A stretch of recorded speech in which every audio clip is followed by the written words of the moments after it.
یا اللہ یا رحمان یا رحیم یا کریم۔ الحمدللہ رب العالمین والصلاة والسلام علی سید المرسلین محمد وعلی آلہ واصحابہ اجمعین، اما بعد۔ اعوذ باللہ من الشیطان الرجیم، بسم اللہ الرحمن الرحیم۔ ولا تهنوا ولا تحزنوا وانتم الاعلون ان كنتم مؤمنين۔ وقال تعالى وان تصبروا وتتقوا لا يضركم كيدهم شيئا ان اللہ بما يعملون محیط۔ صدق اللہ العظیم۔ محترم بزرگوں اور عزیزوں، آپ حضرات کی جانکاری میں یہ بات بخوبی ہے کہ چند مہینے پہلے ہمارے ملک کی پارلیمنٹ نے ایک قانون پاس کیا جس کو ہم وقف ترمیمی بل سے یاد کرتے ہیں۔ اس قانون کو یہ حوالہ دے کر پیش کیا کہ ہم وقف قانون کے اندر تبدیلی کر کے، اس میں ترمیم کر کے وقف کو مضبوط بنانا چاہتے ہیں، اور وقف میں جو وقف کے ذمہ داروں کی طرف سے منمانی چل رہی ہے اس پر روک تھام لگانا چاہتے ہیں، اور وقف کی انکم کے ذریعے ہم مسلم طبقے کو مضبوط بنانا چاہتے ہیں۔ یعنی وقف کو جب ہم مضبوط بنا دیں گے تو اس کی جو انکم آئے گی، اس انکم کے ذریعے ہم مسلمانوں کے معاشی مسائل کا حل کریں گے، ان کو مضبوطی پہنچائیں گے، تقویت پہنچائیں گے۔ یہ کہہ کر کے دونوں ایوانوں سے بل کو پاس کرا لیا گیا۔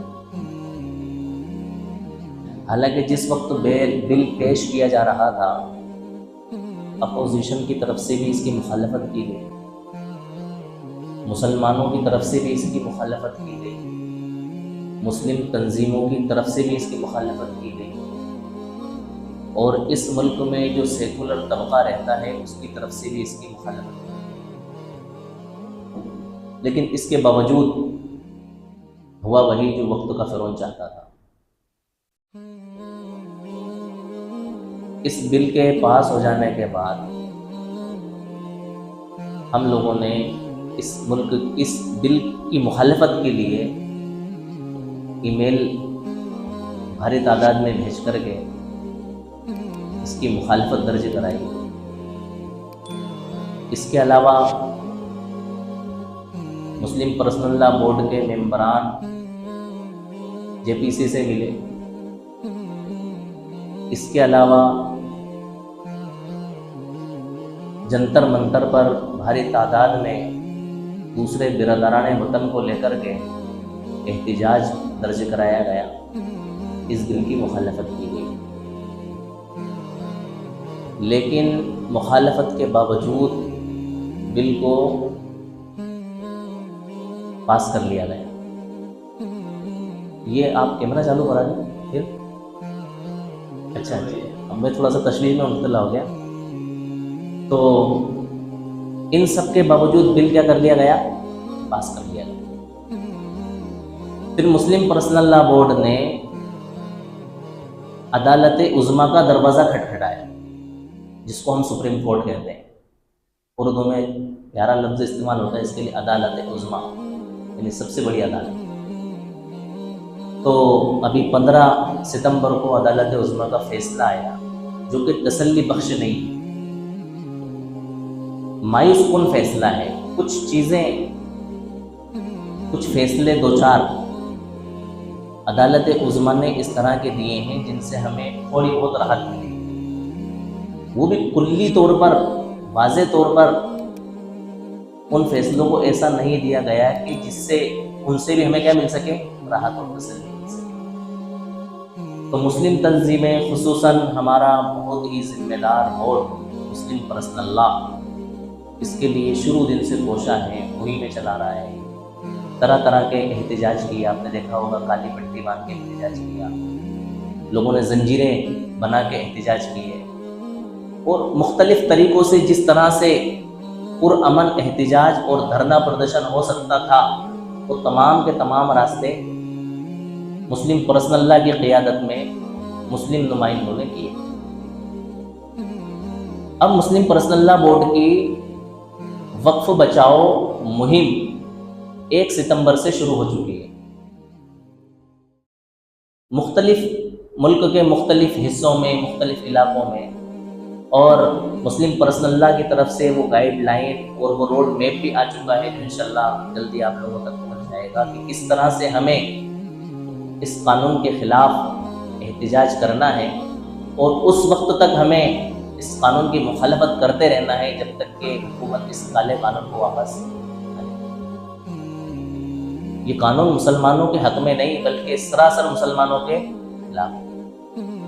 اس قانون سے مسلمانوں کا بھلا ہونے والا نہیں ہے بلکہ مسلمانوں کی بربادی ہونے والی ہے. اس قانون سے مسلمانوں کو فائدہ پہنچنے والا نہیں ہے بلکہ اس قانون کے ذریعے مسلمانوں کو بھاری نقصان پہنچنے والا ہے. بابری مسجد کی شہادت نے جہاں مسلمانوں کے دلوں کو زخمی کیا تھا تو اس قانون کے ذریعے مسلمانوں کی بنیادوں کو کھوکھلا اور کمزور کر دیا ہے. اس لیے ہر حال میں، ہر صورت میں اس بل کا واپس ہونا بے انتہا ضروری ہے. جب تک یہ بل واپس نہیں ہو سکتا اس وقت تک مسلم پرسنل لا اپنے طور سے جو گائیڈ لائن ہمیں دے گا، جس طرح سے احتجاج، مظاہرے، دھرنے، پروٹیسٹ کرنے کی گائیڈ لائن جاری کرے گا، اس کے مطابق ہمیں اس ملک کی اس قانون کی مخالفت کرنا ہے اور اس بل کی مخالفت کرنا ہے. مسلم پرسنل لا کی طرف سے یہ اعلان شائع کیا گیا کہ وقف کے تعلق سے تمام خطیب حضرات جمعے کے دن عوام کے سامنے وقف کے تعلق سے گفتگو کریں. میں پہلے بھی کئی بار وقف کے عنوان سے گفتگو کر چکا ہوں کہ وقف کی کیا حیثیت ہے، وقف کس لیے کیا جاتا ہے، وقف میں کیا کیا تبدیلیاں ہوئی ہیں، اور وقف کے لیے کن کن سنوں میں کیا کیا قوانین بنے ہیں. تو تمام باتیں آپ حضرات کے سامنے آ جائیں. ہمیں آج پوائنٹ ٹو پوائنٹ چند باتیں سمجھنا ہے تاکہ ہمارا وقت بھی بچ سکے اور کام کی باتیں ہمارے اور آپ کے سامنے آ سکیں. سب سے یہ جو ترمیمی قانون، اس کو 2024 بھی کہا جاتا ہے اور 2025 بھی کہا جاتا ہے، یہ بات یاد رکھیں.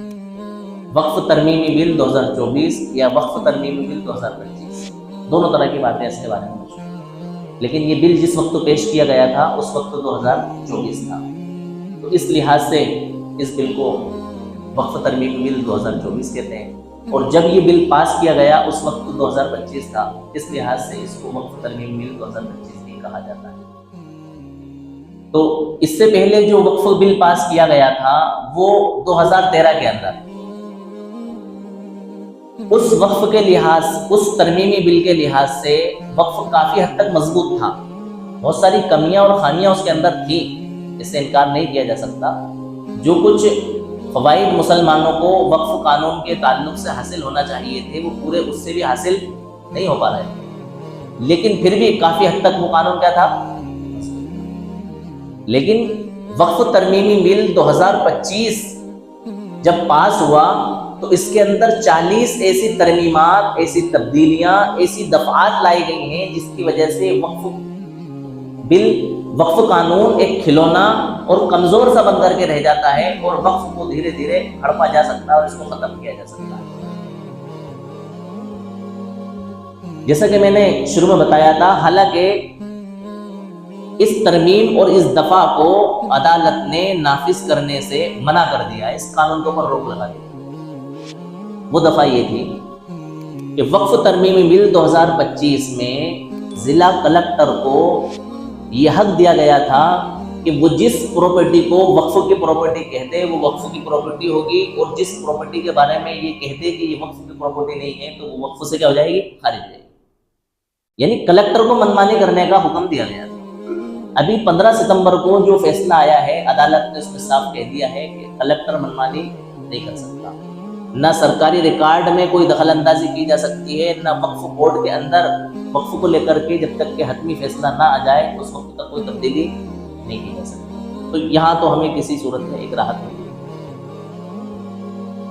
اس وقت جو یہ 2025 ترمیمی بل آیا، اس کے اندر ایک ترمیم یہ بھی لائی گئی کہ وقف کرنے والے کو وقف کا اہل ہونا ضروری ہے، یعنی وقف کرنے لائق ہے بھی کہ نہیں ہے، اگر وقف کا اہل نہیں ہے تو وقف نہیں کر سکتا۔ اس ترمیم کو بھی فوری طور پر عدالت نے روکا۔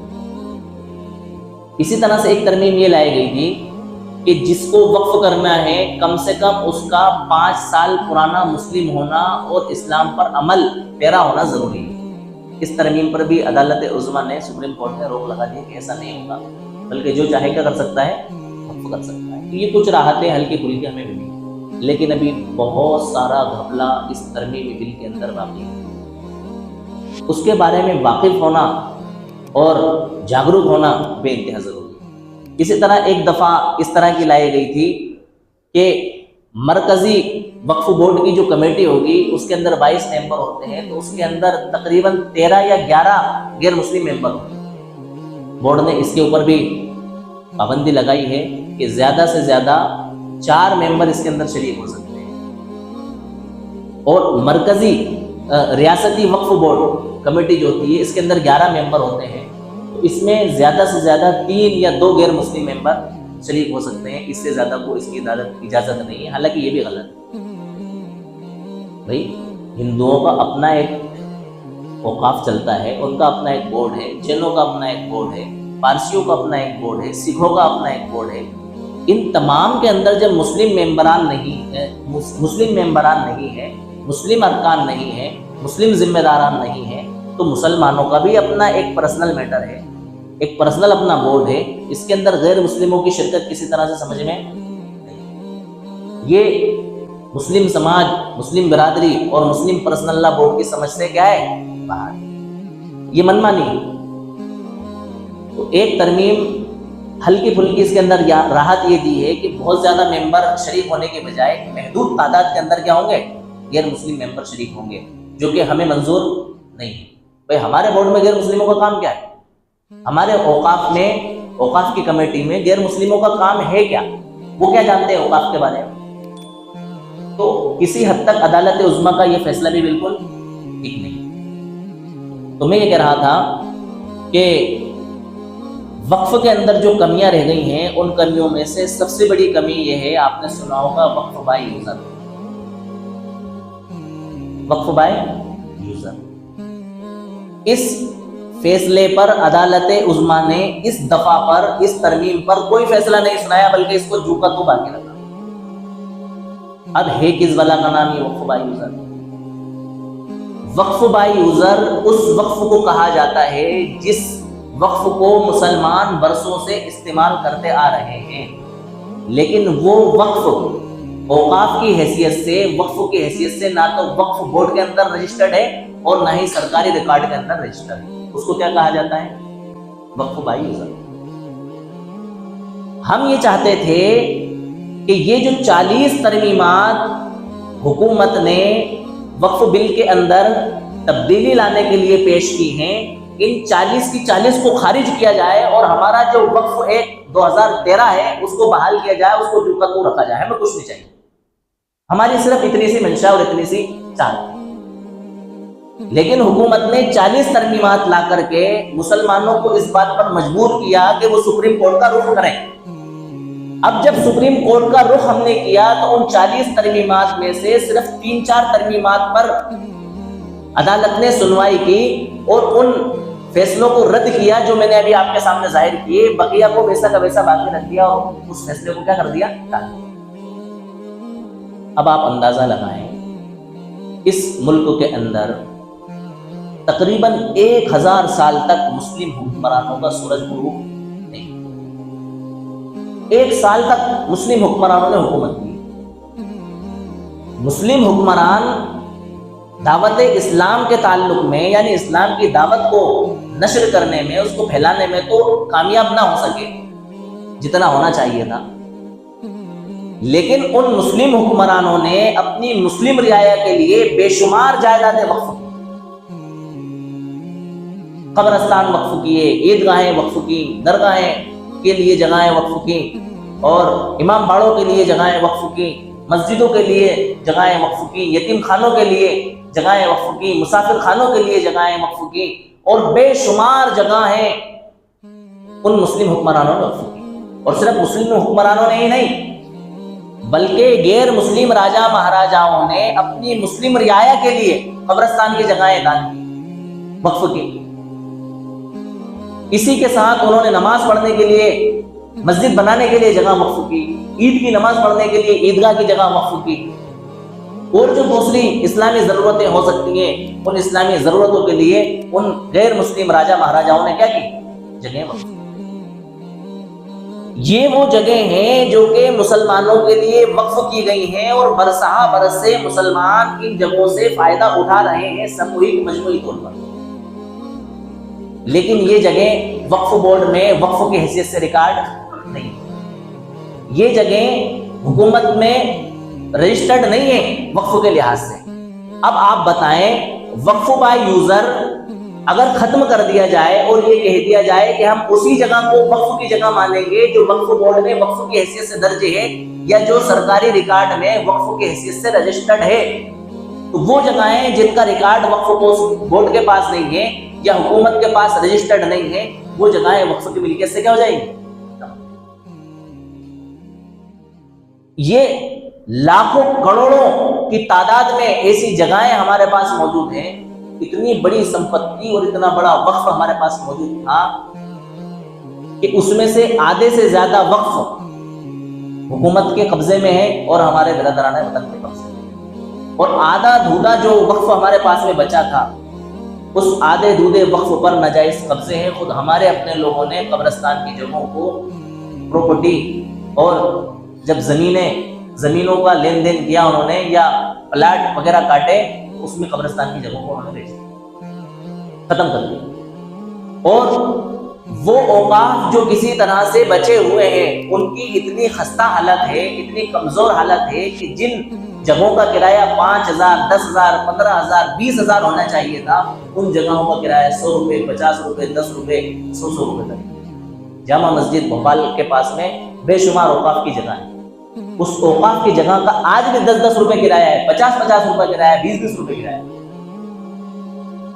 اور اس کے اوپر تعجب والا تعجب یہ ہے کہ جن لوگوں کے پاس وہ اوقاف کی جگہ ہیں انہوں نے وہ جگہ دوسرے لوگوں کو لاکھوں روپے کی پگڑی لے کر کے اور 1000 روپے کی کرایہ پر دے دی ہے، اور اوقاف کو وہ آج بھی 50 روپے 100 روپے کا کرایہ ادا کرتے ہیں، اور بعض لوگ تو وہ بھی ادا نہیں کرتے۔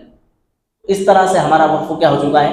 برباد ہو چکا ہے، ٹوٹا پھوٹا ہلکا پھلکا مسجدوں کی شکل میں، مدرسوں کی شکل میں، عیدگاہوں کی شکل میں، قبرستان کی شکل میں جو وقف ہمارے پاس بچا ہوا ہے، اس وقف پر بھی تشدد اور شدت پسند لوگوں کی نظریں ہیں کہ کسی طرح سے ان کو اس سے کیا کر دیا جائے؟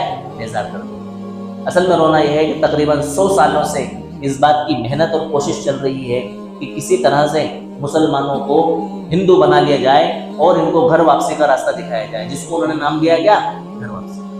اب وہ اپنے اس پلان میں مکمل طور پر کامیاب نہیں ہو پا رہا ہے، جتنی ان کی سوچ اور پلاننگ ہے اس پلاننگ میں وہ کامیاب نہیں ہونا چاہتے، نہیں ہو پا رہا ہے۔ وہ ہمیں بے غیرت بنا دینا چاہتے ہیں، وہ ہمیں بے حیا بنا دینا چاہتے ہیں، وہ ہمیں مشرک اور کافر بنا دینا چاہتے ہیں، وہ ہمیں ان کی طرح جس طرح سے وہ لوگ اپنی زندگی گزار رہے ہیں ہمیں اپنی طرح ان کی طرح زندگی گزارنے پر مجبور کر دینا چاہتے ہیں، لیکن ان کا بس نہیں چل پا رہا ہے۔ کیوں نہیں چل پا رہا ہے؟ دو چیزیں ان کے ان مقاصد کے اندر رکاوٹ بن رہی ہیں، مسجد اور مدرسہ۔ بھائی مسجدوں کے اندر لوگ آتے ہیں، نماز پڑھتے ہیں، جمعے کا بیان سنتے ہیں، اچھی باتیں سنتے ہیں، اپنے اندر تبدیلی لاتے ہیں۔ مدرسوں کے اندر بچے پڑھتے ہیں، اپنی زندگی سنوارتے ہیں، دینی تعلیم حاصل کرتے ہیں، دینی تعلیم کے ذریعے اپنے آپ کو آراستہ کرتے ہیں اور اس کے مطابق اپنی زندگی گزارتے ہیں۔ اب ظاہر سی بات ہے جب مدرسوں کے اندر بچے پڑھیں گے، طلبہ پڑھیں گے اور وہاں سے علماء نکلیں گے تو وہ علماء قوم کے اندر آئیں گے، ممبروں کو سنبھالیں گے، مسجدوں کو سنبھالیں گے، مسجدوں میں آ کر کے عوام کو سمجھائیں گے، ان کو دین سکھائیں گے، ان کی تربیت کریں گے، ان کی اصلاح کریں گے، تو لوگ ہندو کیسے بنیں گے؟ لوگوں کو عقیدے بتائیں گے، اللہ اور اس کے رسول کے بارے میں بتائیں گے، اللہ کا خوف بتائیں گے، اللہ کا ڈر بتائیں گے، ایمان کی فضیلتیں بتلائیں گے، عقائد کی فضیلتیں بتلائیں گے، نماز کے بارے میں بتائیں گے، زکوٰۃ کے بارے میں بتائیں گے، حج کے بارے میں بتائیں گے، بھلے برے کے بارے میں بتائیں گے، حرام خوری کے بارے میں بتائیں گے، شراب نوشی کے بارے میں بتائیں گے، جتنی معاشرے میں برائیاں ہیں اور برائیوں سے روکیں گے، اچھائی کو پروموٹ کریں گے. تو یہ اس طرح کا معاملہ ان لوگوں کو ایک آنکھ نہیں مارا ہے کہ بھائی مدرسوں کے اندر سے اچھے لوگ پیدا ہو رہے ہیں اور وہ لوگ جا کر کے سماج میں کام کر رہے ہیں اور سماج کو سدھار کی طرف لا رہے ہیں، بگاڑ سے بچا رہے ہیں، تو یہ ہمیں ہضم نہیں ہو رہا ہے. لہٰذا کسی طرح سے ان کے مدرسے اور مسجدوں کے اوپر کیا کرو، شکنجہ کرو.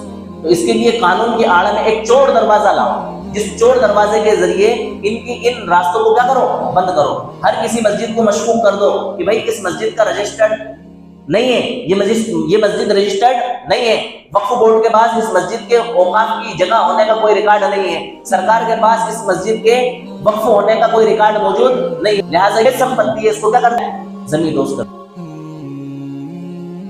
ڈھا دیا جائے. مدرسے کی چھان بین کرو، اس کی جانچ کرو. ہاں یہ مدرسہ وقف بورڈ کے ریکارڈ میں اوقاف کی سمپتی نہیں، یہ مدرسہ سرکار کے ریکارڈ میں رجسٹرڈ نہیں ہے، لہٰذا یہ کیا ہے، ابید. کیا ہے، ابید. اس کو ڈھا دیا جائے، اس کو ختم کر دیا جائے، اس کے اوپر بلڈوزر چلا دیا جائے. ظاہر سی بات ہے، نہ رہے گا باس، نہ بجے گی بانسری، نہ رہیں گی مسجدیں، نہ رہیں گے مدرسے، تو لوگ آٹومیٹکلی کیا ہو جائیں گے، بددین ہو جائیں گے. دھیرے دھیرے لوگوں کے اندر سے دین کی رمق ختم ہو جائے گی. جب لوگوں کے اندر دین کی رمق ختم ہو جائے گی تو ان تمام خرافاتوں کے اندر جس طرح سے دوسرے لوگ مبتلا ہیں، مسلمان لوگ مبتلا ہو جائیں گے، اور ان کا جو برسوں پرانا خواب ہے وہ خواب ان کا جو ہے سچا ہو جائے گا. تو اس طرح سے اوقاف کو مٹانے اور برباد کرنے کی کیا کی جا رہی ہے، کوشش کی جا رہی ہے. حالانکہ 1991 کے اندر ایک قانون بنایا گیا. اس قانون کا مقصد یہ تھا کہ اس قانون کو بنانے کے بعد کسی طرح سے عبادت گاہوں پر کوئی ناجائز قبضہ نہ کیا جائے، کسی بھی عبادت گاہ کو مشکوک نہ بنایا جائے، کسی بھی عبادت گاہ کے اندر کوئی تبدیلی نہ کی جائے. اس وقت کے جو وزیر داخلہ، گرہ منتری، ہوم منسٹر تھے، انہوں نے پارلیمنٹ میں یہ بیان دیا کہ ہم بہت سمجھ بوجھ کے ساتھ یہ 10 دسمبر 1991 کو یہ بیان دیا کہ ہم بہت سمجھ بوجھ کے ساتھ یہ قانون بنا رہے ہیں کہ جس عبادت گاہ کی 15 اگست 1947 سے پہلے جو حیثیت تھی اس کی وہی حیثیت رہے گی، جس کنڈیشن میں وہ تھی اسی کنڈیشن میں وہ رہے گی، اس کی حیثیت کو تبدیل نہیں کیا جائے گا. فرض کریں 15 اگست 1947 سے پہلے اگر کسی جگہ مسجد تھی اور وہاں پر کوئی شخص مندر ہونے کا دعویٰ کرتا ہے تو اس کے اس دعوے کو قبول نہیں کیا جائے. کسی جگہ مندر تھا، اب 15 اگست 1947 کے بعد اگر کوئی شخص وہاں مسجد ہونے کا دعویٰ کرتا ہے تو اس کے اس دعوے کو قبول نہیں کیا جائے گا، بلکہ اس کے اس دعوے کو کیا کر دیا جائے گا، خارج کر دیا. اس کے بعد بھی دیکھو آپ عدالتوں نے کتنی منمانی کی ہے. نچلی عدالتوں کے کیا حالات ہیں. ہر جگہ چھوٹے چھوٹے طبقوں میں لوگ اکٹھے اور جمع ہو کر کے کسی بھی مسجد کو مشکوک بنا دیتے ہیں اور عدالت کے اندر چیلنج کر دیتے ہیں اور عدالت میں جا کر کے اس کے خلاف کیس کر دیتے ہیں کہ بھیا یہ جگہ مشکوک ہے. آپ دیکھو متھرا کی شاہی عیدگاہ اور سنبھل کی جامع مسجد، گیان ویاپی مسجد اور جامع مسجد دہلی کے بارے میں، اور لال مسجد دہلی، اور اسی طرح ہمارے ایم پی کی مسجد کمال الدین، ان مسجدوں کے بارے میں عدالتوں میں چیلنج کیا گیا ہے، باقاعدہ درخواستیں جمع کی گئی ہیں کہ یہ ناجائز قبضہ کر کے یہ مسجدیں بنائی گئی ہیں. حالانکہ ہنسی آتی ہے اس بات پر کہ وہ عدالتیں ان عرضیوں کو، ان درخواستوں کو اور ان چیلنجز کو قبول کیسے کر رہی ہیں. ان کے پاس یہ ایکٹ موجود ہے، اسی ایکٹ کی دفعہ میں لکھا ہوا ہے جو 1991 کے اندر بنایا گیا ہے کہ 1991 ایکٹ کی دفعہ کے تحت اگر کوئی شخص کسی جگہ کے بارے میں کوئی دعویٰ پیش کرتا ہے، ایسی عبادت گاہ کے بارے میں جس کی کنڈیشن 15 اگست 1947 سے پہلے جو تھی، اس کے خلاف کوئی دعویٰ پیش کرتا ہے تو اس دعوے کو کیا کر دیا جائے گا، خارج کر دیا. ہونا تو یہ چاہیے تھا کہ اگر عدالت میں کوئی ایسا دعویٰ پیش کیا جا رہا ہوتا یا جا رہا ہے جس طرح سے ہمارے آپ کے سامنے ہے کہ جس مسجد کی کنڈیشن 15 اگست 1947 سے پہلے مسجد کی تھی اور اس کے بارے میں کوئی شک اور شبے کی عرضی اور درخواست داخل کی جا رہی ہے، عدالت کو اس کو خارج کر دینا کہ بھئی یہ ایک تو 1991 کے اگینسٹ آتا ہے، اس کے خلاف آتا ہے، ہم اس کو قبول نہیں کر رہے۔ اور سوچنے کی بات ہے کہ آج تک مسلمانوں نے کسی مندر کے بارے میں یہ دعویٰ نہیں کیا کہ یہ مندر ہماری مسجد کو توڑ کر کے بنایا گیا ہے یا ہماری اپنی جگہ کے اندر ہے، اس مندر کو ہٹایا جائے، اس مندر کو ختم کیا۔ ہو یہی رہا ہے کہ ہر مسجد مندر کی جگہ پر بنی ہوئی ہے۔ سوچنے سمجھنے والی بات، دعویٰ یہی کیا جا رہا ہے کہ یہ جگہ جو ہے وقف کی جگہ نہیں ہے، بلکہ اس وقت کے مسلم حاکموں نے اس جگہ کو، اس مندر کو توڑ کر کے یہاں پر کیا بنائی ہے؟ مسجد بنائی۔ ٹھیک ہے، مان لو تمہارے عقیدے کے حساب سے کسی راجا نے ایسا کر دیا ہوگا، کسی بادشاہ نے ایسا کر دیا ہوگا کہ مندر توڑ کر کے مسجد بنا دی ہوگی، حالانکہ ایسا ہوتا نہیں ہے، اسلام کے اندر اس کی اجازت نہیں ہے، آپ کو اس کی معلومات نہیں ہے، اس لیے اس طرح سے آپ دیکھی دیکھی باتیں کر رہے ہیں۔ لیکن مان لو آپ کی بات مان لیتے ہیں کہ کسی بادشاہ نے کسی مندر کو توڑ کر کے اس کی جگہ پر کیا بنائی؟ مسجد بنائی، مان لو آپ کے حساب سے، تو ایک تو 1991 کے تحت آپ کا یہ دعویٰ قابل قبول نہیں ہے، اس دعوے کو رد کیا جانا چاہیے، اس کو خارج کیا جانا چاہیے۔ عدالتوں میں وہ جو جج اس طرح کے بیٹھے ہوئے ہیں، کیا ان کو ایک تو 1991 پتہ نہیں ہے؟ اور اگر نہیں پتہ ہے تو ان کو پتہ کرنا چاہیے۔ اس کے باوجود اگر اس طرح کی عرضیوں کو قبول کر رہے ہیں تو مطلب یہ ہے کہ اس طرح کے دعویٰ کرنے والے لوگوں کو کیا دیا جا رہا ہے؟ بڑھاوا دیا جا رہا ہے۔ تو ایسی بے شمار باتیں ہیں جو ہمارے اپنے ملک میں چل رہی ہیں، ہمارے آپ کے سامنے ہیں۔ ان باتوں سے واقف ہونا، ان کے بارے میں جانکاری ہونا، ان کے بارے میں دھیان ہونا، یہ بھی ہمیں کیا ہے؟ بہت ضروری ہے۔ تو ابھی ہمارا وقف کا مسئلہ حل ہوا نہیں ہے، بلکہ وقف کے اوپر بڑی مشکلیں اور بڑی پریشانیاں کھڑی ہوئی ہیں۔ ان پریشانیوں سے بچنے کے لیے مسلم پرسنل لا بورڈ کی طرف سے یہ نوٹیفیکیشن جاری کیا گیا ہے کہ آج ہم تمام لوگ وقف کو بچانے کے لیے اللہ تعالیٰ کی بارگاہ میں دعا کریں کہ اللہ تعالیٰ ہمارے اوقاف کو کیا کر دے؟ بچا دے۔ اور جب تک یہ کالا قانون واپس نہیں ہو جاتا، اس کے لیے وقف بورڈ کی طرف سے جو کچھ گائیڈ لائن آئے، جو کچھ احتجاج اور مظاہرے کرنے کے لیے ہمیں حکم دیا جائے، اس کی بھی ہم کیا کریں گے؟ انشاءاللہ اس حکم کی تابع داری کریں گے، اس حکم کا پالن کریں گے۔ اللہ تعالیٰ ہم سب کو عمل کرنے کی توفیق نصیب فرمائے۔ باقی دعوانا الحمدللہ رب العالمین۔